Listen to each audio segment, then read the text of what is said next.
Ingrid Dumanier, je suis chef du service de l'action culturelle et des archives privées et je suis commissaire de l'exposition dont on va vous parler ce soir. Patrick Semiramoth, co-commissaire de l'exposition. Bonsoir, Charles Descunier.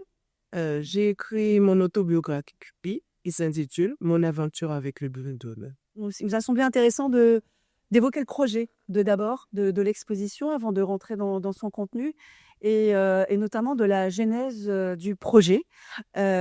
Pourquoi on propose cette exposition et pourquoi elle se présente ainsi, puisque vous avez dû remarquer que c'est une exposition réalisée à partir d'archives conservées aux archives départementales. Ça on y tient, c'est une exposition d'archives et d'articles et de photos, de presse, d'études statistiques, d'archives privées, publiques et d'ouvrages où on retrouve des témoignages. Et donc, c'est une exposition telle qu'on aime les présenter. Et donc, ce projet-là ne vient pas de nous en réalité. À l'origine, elle a une origine, disons, elle vient d'une rencontre il y a 2 ans et demi avec Patrick Semiramoth qui nous a proposé de présenter une exposition qu'il avait réalisée après 10 ans de recherche à Pierrefitte et pour laquelle il avait fait appel à nous déjà 1 an auparavant pour des photos issues du Foncatan qui servaient à illustrer justement le thème du voyage dans son exposition.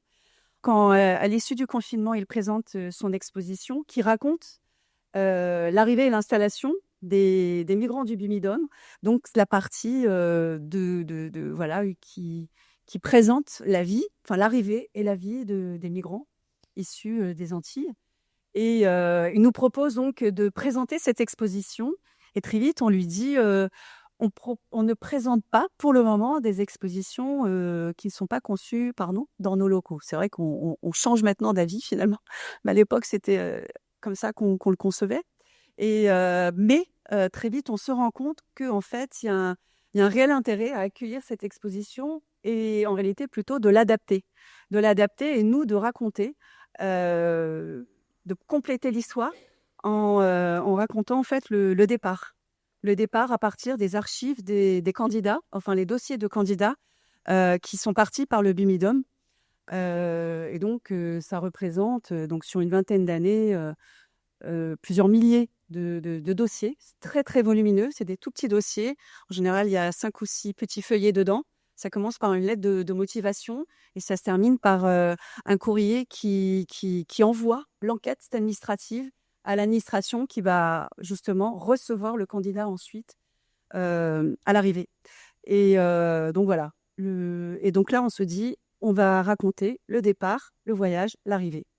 Et donc ensuite, il y a eu toute une période de recherche, dans nos fonds, de dialogue, et aussi on s'est très vite dit que ça devait être une exposition scénographiée, c'est-à-dire mise en espace pour justement raconter ces parcours, un parcours un peu sensible à hauteur d'homme, c'est-à-dire partir des dossiers, partir des témoignages qui sont dans les ouvrages et qui sont aussi conservés dans nos collections. Et donc, rendre cette exposition immersive et la raconter à hauteur d'homme. Et donc, et puis bien sûr, toujours essayer de faire ressentir la diversité des parcours, des vécus, tout en mettant ces histoires dans un contexte, grâce aux multiples recherches en cours que Patrick connaissait déjà très bien. Et donc, nous, il s'agit ensuite de compléter, d'aller rechercher dans nos fonds, les archives, la presse, dans les ouvrages, dans nos fonds de photographie. Et à chaque fois, bien sûr, pour nous, c'est aussi l'occasion, le prétexte pour valoriser nos fonds et faire découvrir au public, au grand public, quelles sont les archives que l'on conserve. Voilà. Mais écoute, tu as tout dit, hein. Je vois que je pourrais pas rajouter. Concernant la jeunesse, je ne veux pas que je parvienne dessus. Ce sur quoi j'aimerais insister, c'est sur le fil rouge de cette exposition. Sur cette migration, dites du Bindom, il y a beaucoup de choses qui ont été dites et qui continuent d'être dites. C'est un sujet qui parfois est tabou, c'est un sujet parfois dont on parle. Et ce que nous souhaitions, c'est pour une fois, alors à la première fois, on n'a pas cette prétention, mais en tout cas, revenir sur ce qu'ont à dire celles et ceux qui sont partis. Ça, c'est le fil rouge de l'exposition que nous proposons. C'est faire entendre la voix, et la voix de Charlize notamment, la voix de Lucienne et d'autres femmes notamment, qui sont parties durant ces années. Alors, par le même idiome, mais pas toujours. Une partie de cette migration est une migration dite spontanée, c'est-à-dire qu'il y a des milliers d'hommes et de femmes de Guadeloupe, de Martinique notamment, qui sont partis sans l'aide du Buidom. En tout cas, l'idée, c'est vraiment de faire entendre la voix, d'entendre ce qu'ont à y dire celles et ceux qui ont vécu cette expérience d'exil. Voilà. Donc, c'est le fil rouge de ce projet. Je te laisse présenter un peu la genèse de l'écriture de ces mémoires. Merci. Alors, je vais vous demander de m'excuser puisque je suis très émue, comme vous pouvez le comprendre. Hein. En 2019, hein, j'ai décidé d'écrire ce livre. J'ai une petite fille qui est née en 2016 et ça a été le déclic. Moi, je suis partie avec le Bumidum en 1971. J'avais 19 ans. J'étais encore en classe au lycée à Gerville-Riache, en classe de première, et j'ai décidé de partir. Pourquoi j'ai voulu écrire? Je me suis dit, j'ai fait ma vie, une bonne partie de ma vie en France, et ma petite fille qui est née d'une maman marocaine et d'un papa moitié martiniquais, moitié guadeloupéen, elle va se demander, mais pourquoi elle est née en région parisienne? Et en même temps, ça a été une thérapie pour moi aussi. Parce que, à vrai dire, j'ai toujours eu envie d'écrire ce livre. Ça a toujours été dans ma tête. Hein, parce que je suis partie spontanément. Et quelques années après, je me suis rendu compte que j'aurais eu besoin d'une thérapie. Parce qu'il y avait de la souffrance. Je ne savais pas mettre des mots sur cette souffrance. Puisque quand je suis partie à 19 ans, j'ai décidé, comme j'aime à le dire quand j'interviens auprès des élèves collégiens, lycéens, ce ne sont pas mes parents qui m'ont demandé de partir. C'est moi qui ai décidé de partir. J'habitais Basse-Terre. J'ai entendu parler du Bumidum et je suis allée, je me suis rendue au bureau. Je ne me souviens plus dans quelle rue il était, ce bureau, mais je me souviens que j'ai monté les escaliers. Je suis allée au bureau et je leur ai dit, voilà, moi je vais partir. Pourquoi? Parce que mes parents étaient pauvres. J'avais déjà vu mes parents souffrir. Je suis originaire de Vieux-Habitants. Je suis née à Vieux-Habitants, comme mes parents. Ils avaient déjà dû quitter Vieux-Habitants au moment où je suis passée en 6e. À Vieux-Habitants, à l'époque, il n'y avait pas de collège. Le seul collège qui existait, c'était à Basse-Terre, le collège Campenot. Donc, ils avaient commencé à me payer le transport avec beaucoup de difficultés. Ils étaient cultivateurs. Mon père, qui était déjà un petit peu âgé parce qu'il m'a eu un peu... Pas très jeune, il avait 49 ans quand il m'a eu. Il avait 22 ans de plus que ma maman. Donc, il était déjà un petit peu fatigué.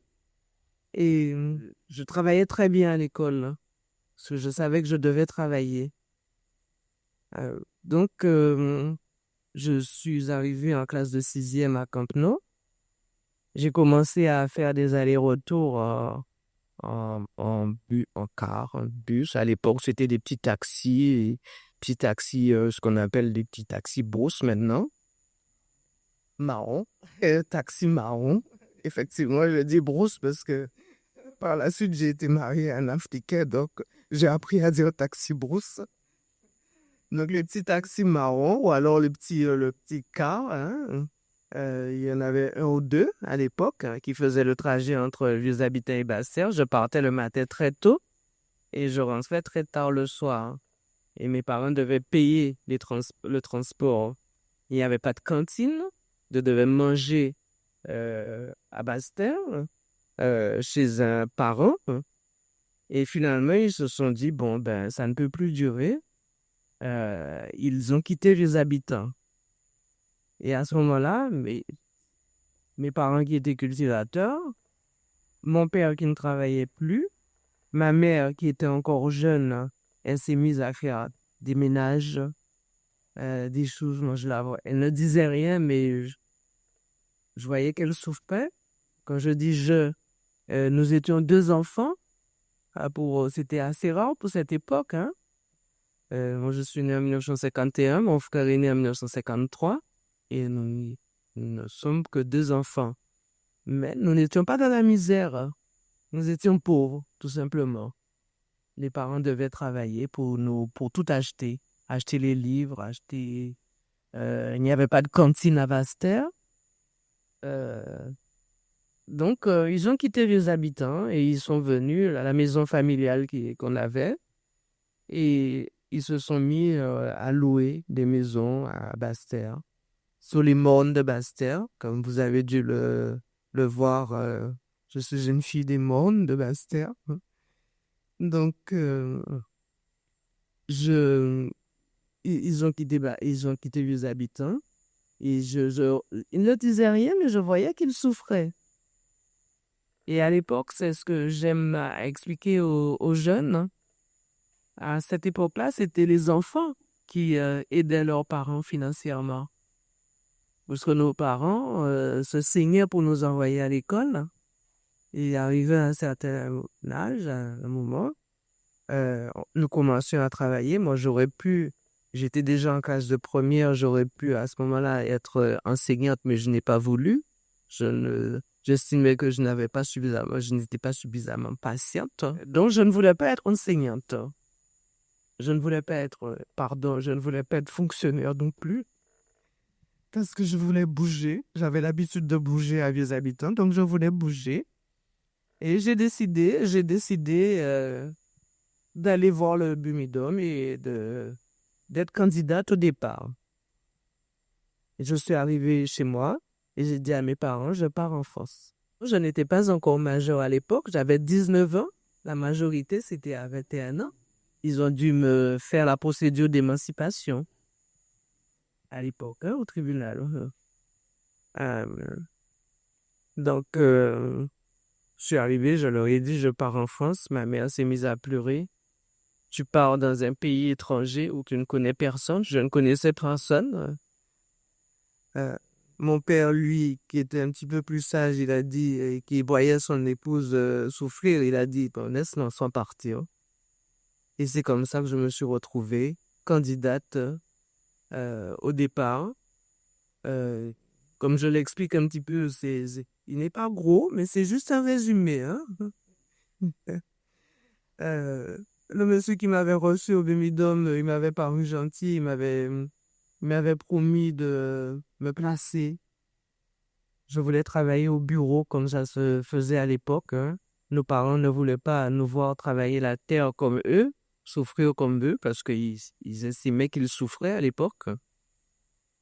Et ils souffraient, effectivement, puisque ma mère était vendeuse sur le marché à Basse-Terre. Elle sortait de Vieux-Habitants, vous veuillez vendre à Basse-Terre, de façon à nous acheter des livres, tout le matériel scolaire, mon père et moi. Donc, ils souffraient. Nous, les enfants, nous n'étions pas dans la misère. Ils ne disaient rien. Donc, j'ai décidé.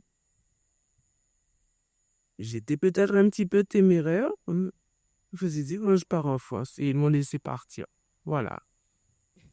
Donc, je suis partie 1971, avril 1971, 20 avril, je crois, 1971, par bateau. Et j'ai eu de la chance, entre guillemets, parce que je me suis retrouvée sur un bateau de croisière. Je n'avais jamais entendu parler de croisière. À l'époque, nous ne parlions pas de croisière, hein, comme maintenant.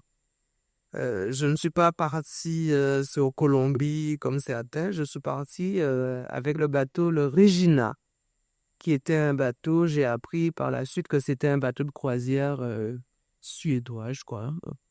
Donc, j'ai passé 12 jours extraordinaires sur le bateau. C'était la première fois que je quittais mes parents. C'était la liberté. Parce qu'à l'époque, une jeune fille n'était pas libre, comme maintenant, je crois. J'étais contente. Alors, je dois vous dire que j'habitais Basseterre, mais je n'étais jamais allé à Pointe-à-Pitre. La première fois que je suis allé à Pointe-à-Pitre, c'était pour aller acheter un pull pour partir. Donc, c'était le grand voyage, mais je ne m'en rendais pas compte. 12 jours de bateau, formidable. Je me suis beaucoup, beaucoup, beaucoup, beaucoup amusé. Super, les parents n'étaient pas là pour personne pour nous regarder. Personne pour aller dire à maman que avec ma petite robe que vous avez vue exposée, sexy, et je faisais des bêtises. J'ai pas fait beaucoup de bêtises, mais j'ai beaucoup dansé sur le bateau. Et nous sommes arrivés à Marseille. Donc, je vous fais un petit résumé, mais je ne vais pas tout vous dire puisque vous achèterez le livre.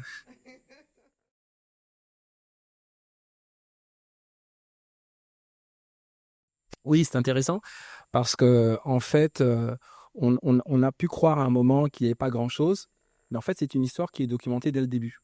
Dès le début, elle est documentée et il existe une thèse.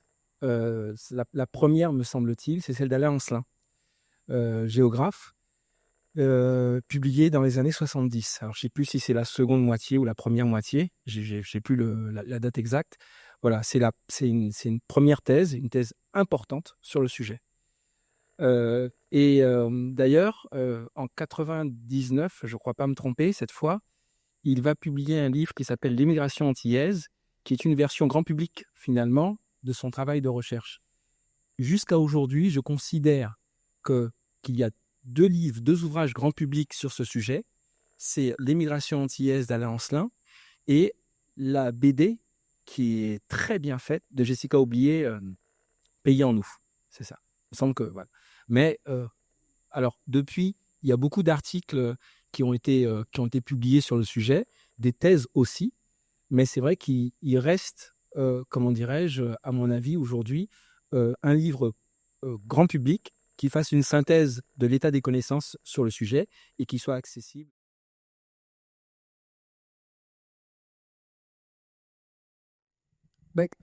Comme Chardis l'a dit très justement, c'est un centre de préformation. L'objectif, c'est de former des femmes de ménage, mais pas que. Une partie de celles qui passent par ce centre vont être dirigées vers le monde hospitalier aussi, hein. C'est vrai que c'est un centre qui aussi a cristallisé beaucoup, beaucoup de, de, de contestations, d'opposition. Pour les besoins de l'exposition, on a rencontré Éric Nabajot, qui, alors qu'il est jeune étudiant, se rend avec des camarades, se rend à Chris O'Rourke pour s'adresser aux stagiaires et leur dire mais qu'est-ce que vous faites là? Vous êtes comment dirais-je exploité, comment dirais-je, on veut faire de vous des bonnes. Et en fait, il en a gardé un souvenir marquant de ce moment parce que les jeunes femmes qui étaient là leur répondaient en gros, mais qu'est-ce que vous venez faire là? Nous, on vient essayer de construire un avenir. Pourquoi êtes-vous là? Et, euh, et il m'a dit, ça m'a marqué, je n'y suis plus jamais retourné. Et c'est vrai que ça traduit aussi le décalage qui peut y avoir, qui a souvent eu, entre celles et ceux qui avaient un discours très politique sur le sujet et celles et ceux qui vivaient cette histoire. Et alors que, pour une bonne part, le discours qui s'est imposé, c'est un discours tenu par des hommes et des femmes qui n'ont pas vécu cette histoire, nous tenions, avec cette exposition, à faire entendre la parole de celles et ceux qui l'ont vécu. Voilà. Et c'est vrai que c'est le fil rouge. Alors, je ne pourrais pas beaucoup entrer dans les détails, mais en tout cas, il est évident que il y a une ambition de l'État. Quelle est cette ambition? Déplacer une population des départements d'outre-mer vers l'Hexagone qui a besoin de bras. Voilà. La plupart des hommes et des femmes qui vont suivre cette voie vont occuper des postes qui sont au bas de la hiérarchie administrative, par exemple. D'accord ? Voilà. Après, on pourra toujours discuter. Souvent, la question qui nous est posée, c'est finalement, est-ce que c'était bien? Est-ce que c'était des parcours de réussite? Est-ce que c'était des parcours d'échec? Évidemment, il y a de tout, bien évidemment. Tout. Ce que nous avons retenu, Ingrid et moi, quel que soit le parcours professionnel, il me semble que le parcours professionnel de Charlize est un parcours de réussite. Il y a le poids de l'exit. Ça, c'est ce qui, traverse tous les témoignages.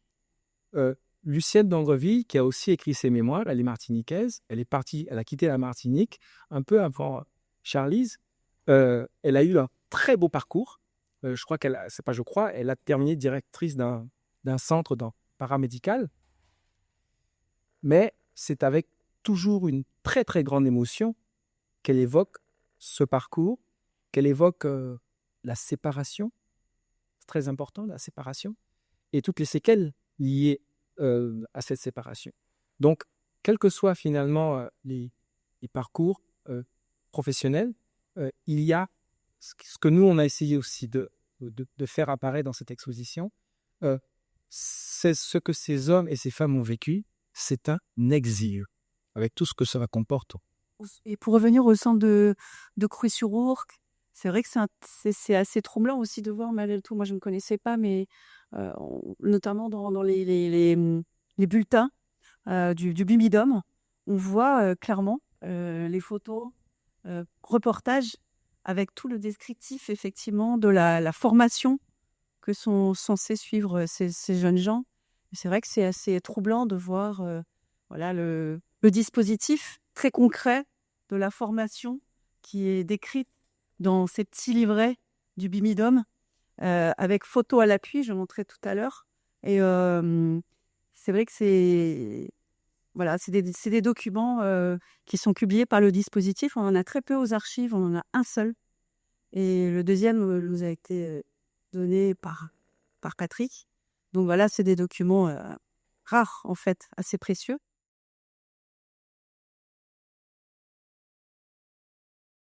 Ce que je peux dire, c'est que lorsque, par exemple, quelqu'un qui était venu par le Bumidum rencontrait des difficultés, il pouvait s'adresser à l'Evo, même si ça faisait 2-3 ans qu'il était installé ou qu'elle était installée. Elle pouvait, ça arrivait souvent, parce qu'évidemment, des hommes et des femmes qui ont connu des difficultés, il y en a eu, demander de l'aide.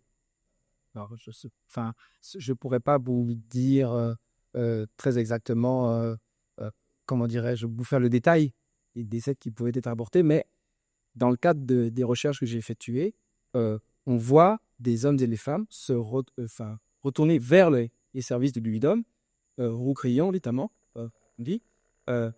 pour demander parfois une aide au logement. Vous voyez, donc c'était... Voilà.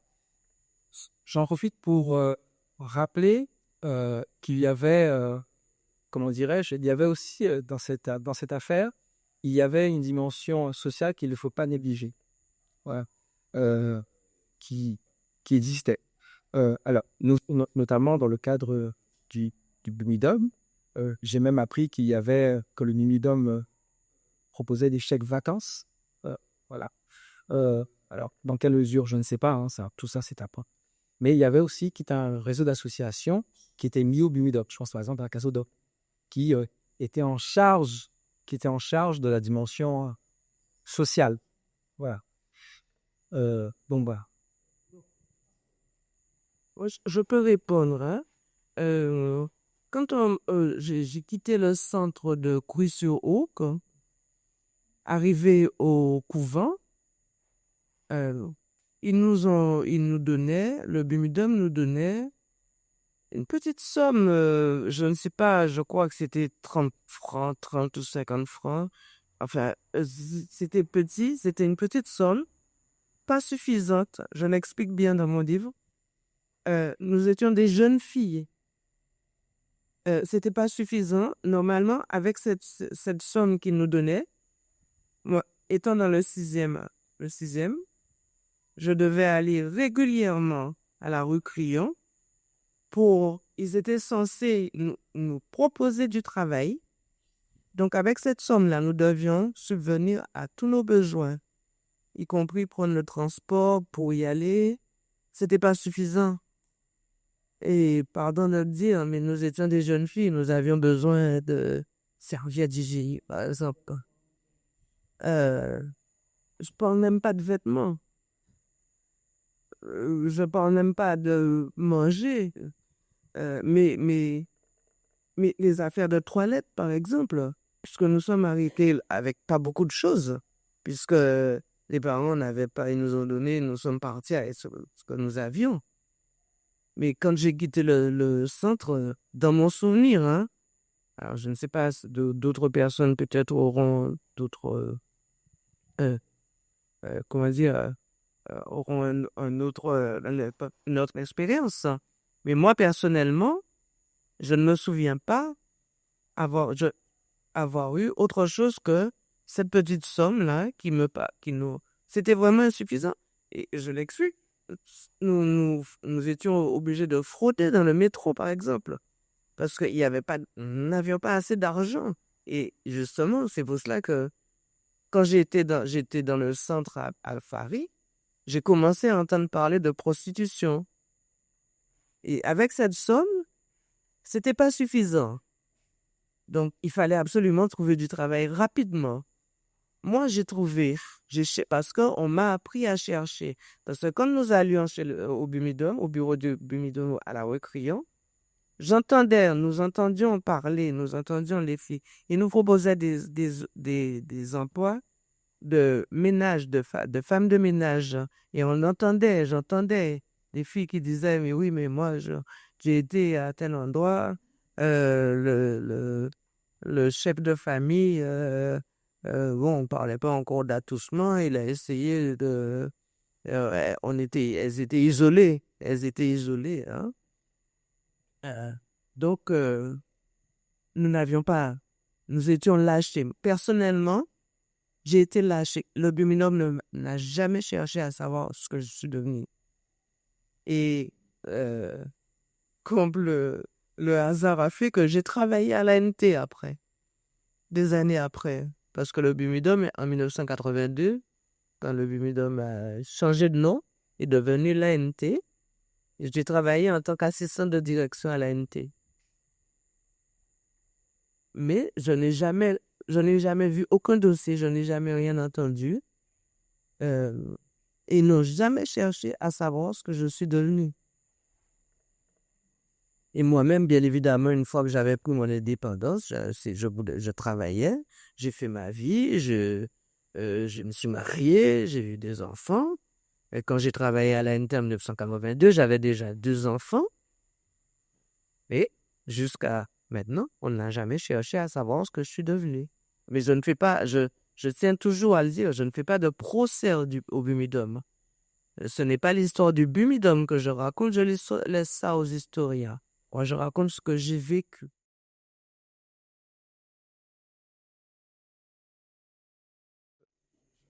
les chiffres concernant la Guadeloupe, via le Lumidum, c'est sur 20 ans, c'est 42 000 personnes à peu près. Et migration spontanée, un peu moins de 30 000 à peu près. Voilà.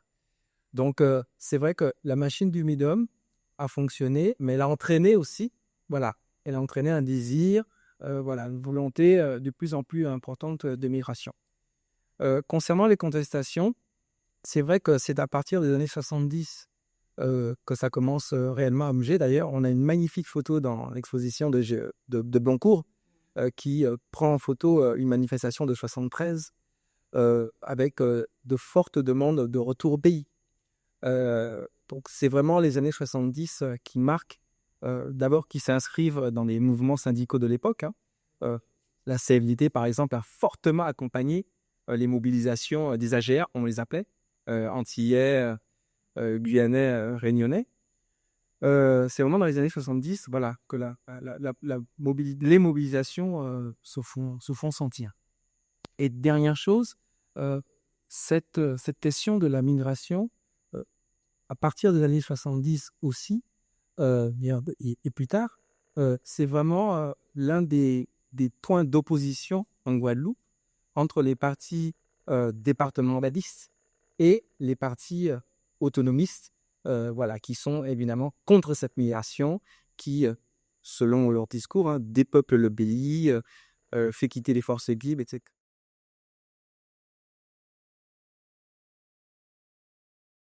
Une collègue a réalisé, par exemple, le dépouillement de l'année 1978, donc 700 dossiers qui ont été dépouillés de candidats.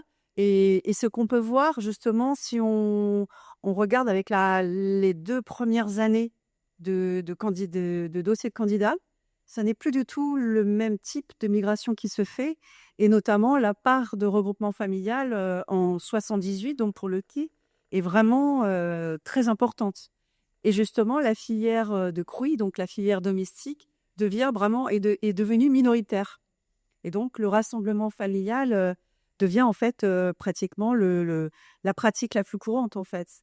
En tout cas, dans l'année 1978, et c'est évident que ça se poursuit par la suite. Et là, dans le fond de l'ANT, on ne l'a pas dépouillé, on n'a pas été faire des recherches dedans, mais on pense que c'est la même tendance. Il y a même un contexte international, le 73, premier choc pétrolier. Donc, c'est la fin des 30 Glorieuses. Et le gouvernement, en 74, en effet, fait le choix d'arrêter l'immigration. Et du même coup, est amené à fortement repenser la migration organisée à partir des départements d'outre-mer.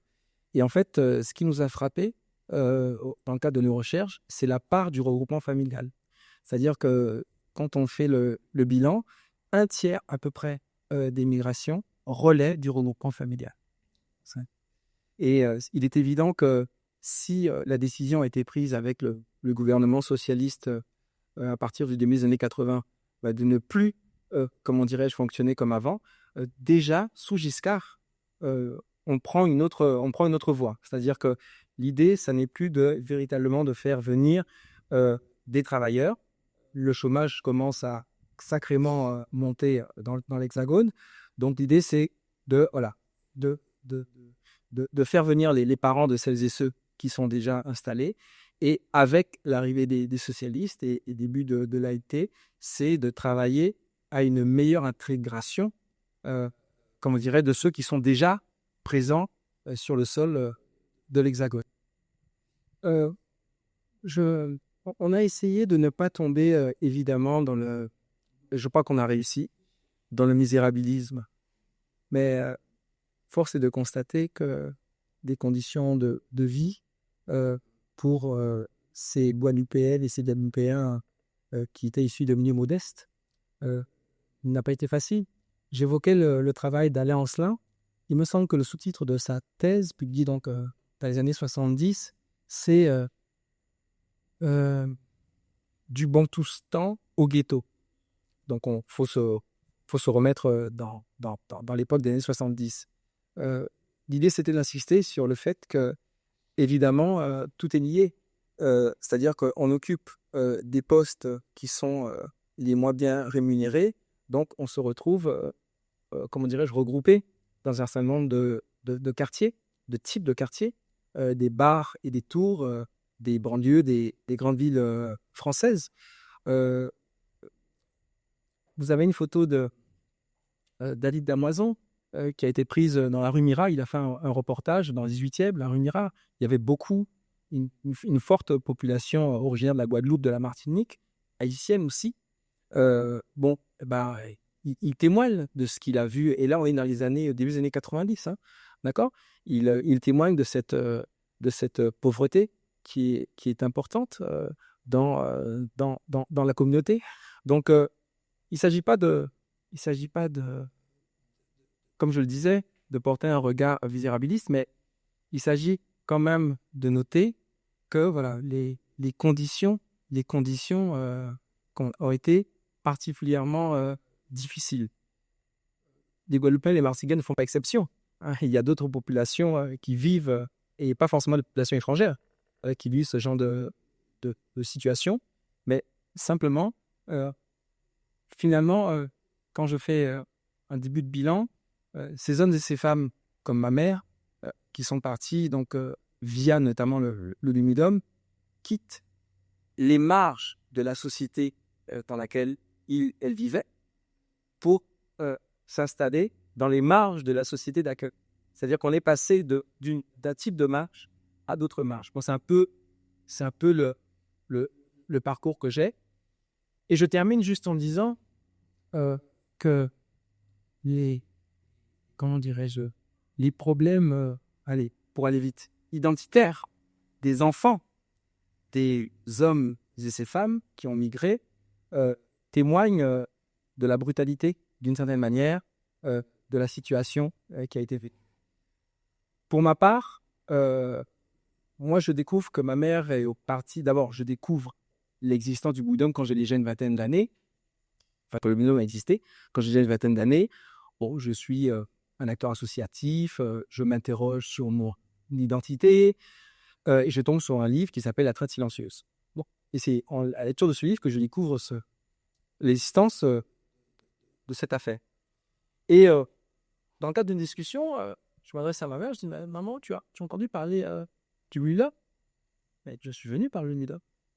Et pour moi, ça a été, le moyen, ça a été le moyen pour moi de comprendre un peu mieux d'où je venais. Donc, ce que j'essaie de dire, je le dis assez maladroitement, je suis désolé, mais voilà, chez ces jeunes d'origine guadeloupéenne, martiniquaise, etc., qui ont grandi dans l'Hexagone, comme les jeunes qui sont issus de familles immigrées, le besoin, la quête identitaire a été très forte. Et cette forte quête, elle traduit une difficulté très importante à prendre leur place dans la société d'acteurs-parents, qui est leur société, et la société qui les... Je voulais quand même reprendre un mot que tu as dit tout à l'heure, parce qu'on a beaucoup discuté au début du projet d'exposition. Et tu as dit il s'agissait d'immigration venant des marges de la Guadeloupe pour arriver dans les marges en métropole. Et je me souviens qu'on s'est longtemps, j'ai souvent repris en disant non, je pense que vous confirmez malgré tout que les trois quarts des Antillais partaient comme dans les personnes venant des campagnes en métropole, rejoindre des bassins d'emploi à Paris, dans les grandes villes, dans leurs banlieues, rejoindre des grands ensembles. Et c'était une réussite. Enfin, je veux dire, c'était déjà une émancipation pour ces familles de rejoindre des endroits où on avait le confort. Enfin, moi, je sais que par exemple, mes parents, on est arrivés du Pas-de-Calais, du fin fond de la campagne, arrivés dans ces grands ensembles où on était tous ensemble. Les Antillais, il y avait des Français venant des campagnes, des pays européens, et on s'installait là. Et à l'époque, c'était une réussite. Puis par la suite, quelque chose se passe. Et ce qui est intéressant aussi dans l'exposition, c'est qu'on voit qu'effectivement, ça crée une sorte de nouvelle identité. On pose la question d'une nouvelle identité, en tout cas, de nouvelles réflexions qui émergent. À l'époque, on ne parle pas de communauté, enfin, on parle voilà, s'il y a des cultures qui se mélangent, et puis on est aussi dans une période post-colonialiste où il y a des prises de conscience qui émergent aussi de ces rencontres. dans les années 80, on révèle, et moi j'ai trouvé ça impressionnant le chiffre quand même, de savoir que dans les années 80, un Antillais sur 3 vit désormais dans l'Hexagone. C'est pas rien, c'est une vraie présence. Voilà, et donc, ce n'est pas une présence isolée au milieu des autres, on est ensemble. Dans l'exposition, il y a un témoignage, celui de Pauline. Pauline, c'est une femme avec laquelle j'ai travaillé quand j'étais surveillant dans un collège et qui a accepté que, voilà, de s'entretenir avec moi sur son parcours. Et dans l'exposition, on a mis cet extrait de l'entretien où elle évoque l'éducation qu'elle donne à ses enfants. Avec son premier fils, on ne parle pas créole. D'accord? Il faut en faire un français. Voilà, au sens plein du terme, si ça a un sens ce que je viens de dire. Et bien, ça a été une catastrophe. Et avec ses autres enfants, elle a fait complètement autrement. Elle a essayé, autant faire se peut, de les nourrir avec la photographie que Ingrid vous montre maintenant. Elle a été prise par Willy Vainqueur. C'est une photographie que j'aime beaucoup. Pourquoi? Parce qu'elle traduit toute... Enfin, voilà, on est dans l'exil, vraiment. On est dans le manque, on est dans la nostalgie. On est dans la perte. Comment dirais-je, le lien que je fais avec Pauline, c'est que ces hommes et ces femmes qui essaient de trouver des pistes de solutions pour que leurs enfants soient plus ou moins, tiennent plus ou moins en équilibre, eh ben, elles ne sont pas évidentes. Parce que, évidemment, les années font leur œuvre. Et, comment dirais-je, on a beau vouloir rester attaché à la terre qui nous a vu naître, mais on s'en éloigne. On s'en éloigne. Et ça, c'est quelque chose de terrible, qui n'est pas propre, évidemment, à cette migration, qui est propre à toutes les migrations.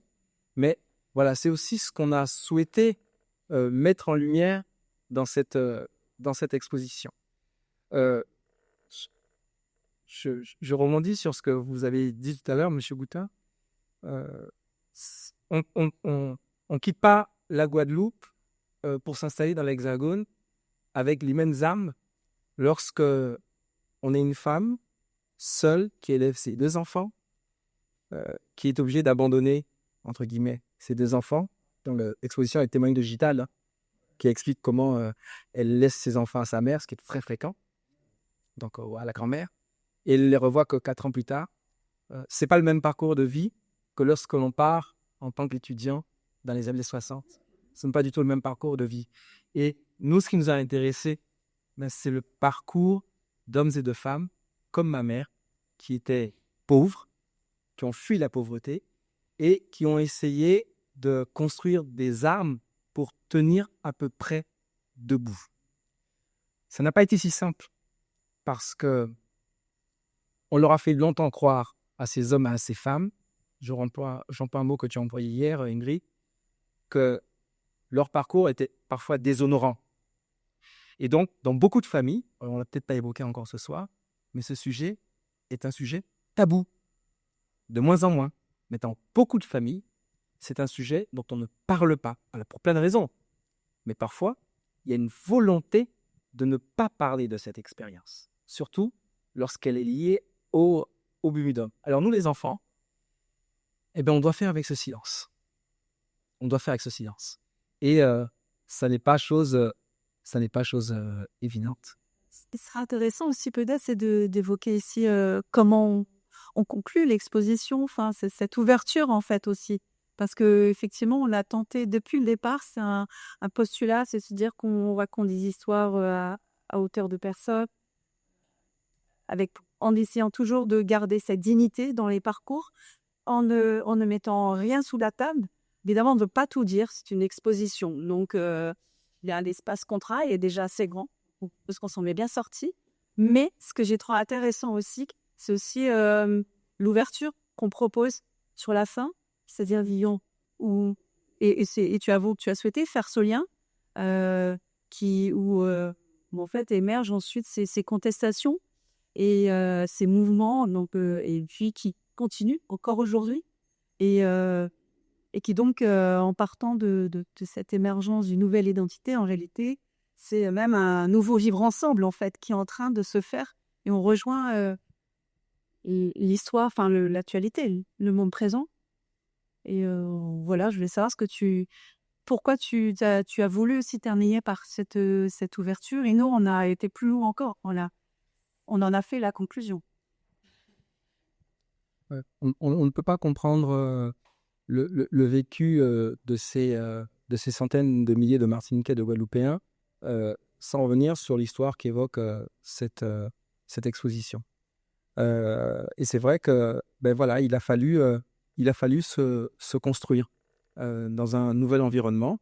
Il a fallu se construire dans un environnement où on est né, mais on n'est pas forcément perçu comme un compatriote à part entière.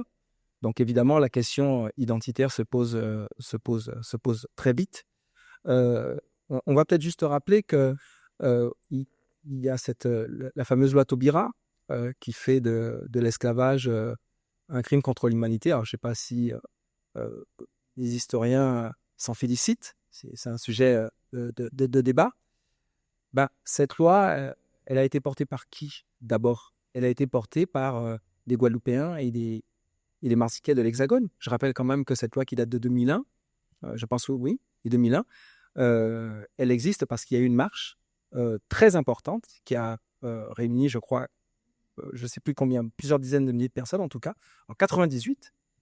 Et c'est cette marche qui a lancé un processus qui a permis de faire émerger dans le débat public la question de l'esclavage.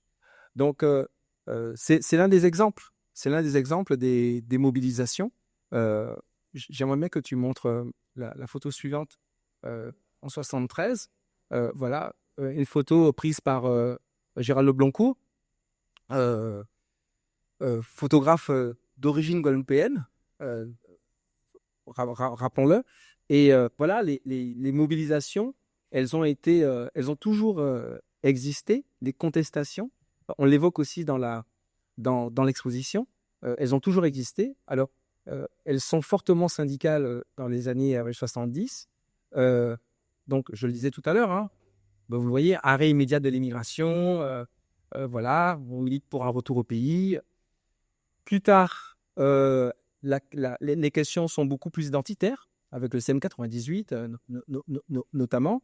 Mais dès les années 60, des hommes politiques critiquent, contestent cette migration. Paul Lacavé, député communiste, Aimé Césaire, Bustin, enfin, on a les traces évidemment des débats à l'Assemblée nationale, notamment sur ces questions. Voilà, c'est très important. Pour moi, en tout cas, ce qui a été très important pour moi, c'est de découvrir que des hommes et des femmes dont j'étais issu ont mené des combats. C'est très important de ne pas avoir le sentiment, la conviction d'être le fruit d'une expérience de passivité, d'une expérience de personnes qui ne sont que des dominés. Donc c'est pour ça que, voilà, depuis très longtemps, j'ai à cœur de rappeler aussi que ces hommes et ces femmes, non seulement ont pensé leur expérience, et les témoignages de Charlize en est la preuve, et ont été capables aussi de produire un discours. Cette exposition, elle a une forte dimension sociale. Ce qui nous a intéressés, c'est le parcours de ces hommes et de ces femmes qui n'étaient allés, Charlize une exception, ni au collège, ni au lycée. Voilà. Et les hommes et les femmes pauvres qui vont avec les moyens qui étaient les leurs, qui vont essayer libres de cheminer. C'est cette expérience-là qui nous intéresse. C'est d'ailleurs l'une des raisons, et je vous donne la parole, madame, pour lesquelles nous n'avons pas tenu à ce qu'il y ait des exemples de réussite. Non pas pour dire, parce que de réussite, alors je vais préciser, qu'il n'y ait pas d'exemple de réussite connue du grand public. je vais prendre un exemple, je serai plus clair, je suis désolé. Vivian Thuram, par exemple, il est le produit de cette histoire. On va parler que c'est... Nous, ce qui nous intéressait, c'est de parcours des années, ce dont on ne parle, ce dont on ne parle pas, ce sur qui on parle et à qui on laisse toute la parole. Donc, c'était vraiment quelque chose que nous avions chevillé au corps. La conclusion, si vous voulez d'y retourner, je vous pensais d'y retourner, on l'a illustré d'une très belle planche de Jessica Aubillier qui montre bien cette complexité justement de se définir pour ces deuxième, troisième, quatrième générations. C'est une complexité, en même temps c'est une richesse. C'est ça qu'elle montre. Alors, moi, je voulais dire que je suis partie à 19 ans, mais quand je suis revenue ici, j'avais vécu plus longtemps en France qu'ici. En France, je me suis toujours battue. Je ne dis pas la métropole, je dis en France. Hein. Je me suis toujours battue pour dire que je suis guadeloupéenne. Je suis guadeloupéenne, mais je me suis mariée à un Martiniquais. Donc, mes enfants, je leur disais qu'ils étaient Martiniquais guadeloupéens, des Français d'origine martiniquaise et guadeloupéenne. Maintenant, mon fils qui a fait un enfant avec une Marocaine et l'autre fils qui vit à Munich avec une Allemande, qui n'ont pas encore d'enfant, moi j'ai l'impression que c'est maintenant que les difficultés ont commencé parce que quand je suis retournée en France en juillet dernier, j'ai senti la révolte auprès de certains de mes neveux qui n'arrivaient pas à se définir parce qu'ils n'ont pas trouvé de réponse. Donc, moi, ils sont métis. Hein. Leur maman est blanche. C'est mon frère, leur papa. Il y en a un qui disait, moi, je suis un négro. Un négro. Je dis, mais attends, un négro, non. Alors, déjà, métis, j'essayais de leur expliquer parce que je me suis trouvé la doyenne dans tout ce petit monde-là. Et j'étais très embêtée parce que j'essayais de leur expliquer que quand j'étais petite, on ne me disait pas métisse. On disait, comment dire, mulâtresse ou mulâtre. Le mélange entre le blanc et le noir, c'était une mulâtresse. Bon. Mais ma petite fille, maintenant, qu'est-ce qu'elle est? Elle est une belle petite fille.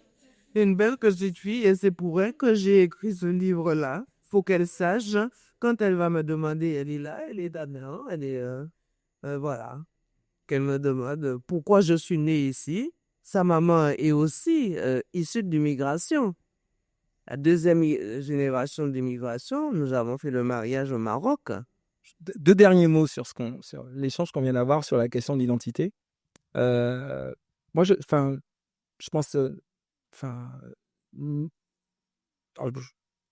en fait, j'ai longtemps vécu comme un Guadeloupéen à qui il manquait quelque chose. C'est-à-dire le fait d'avoir grandi ailleurs. Pour moi, j'étais Guadeloupéen. Alors, je le formule comme ça aujourd'hui, mais je pense pas que je le formulais comme ça quand j'étais beaucoup plus jeune. Mais je vivais comme quelqu'un à qui il manquait quelque chose. Et je suis convaincu que voilà, lorsque l'on grandit de parents de l'autre côté de l'Atlantique, originaire de Guadeloupe, la Martinique, s'il n'y a pas des discussions, encore faut-il avoir les capacités de les avoir, ces discussions, des échanges, s'il n'y a pas une connaissance minimum de cette histoire.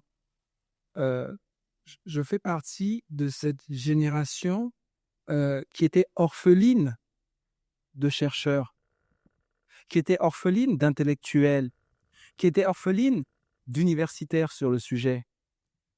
On a dû nous créer des associations lorsque nous avons une vingtaine d'années pour fouiller ces questions. Aujourd'hui, un jeune de 20 ans, il a des ouvrages à disposition. Mais nous, c'était pas ça. Parce que qu'est-ce qui s'est passé?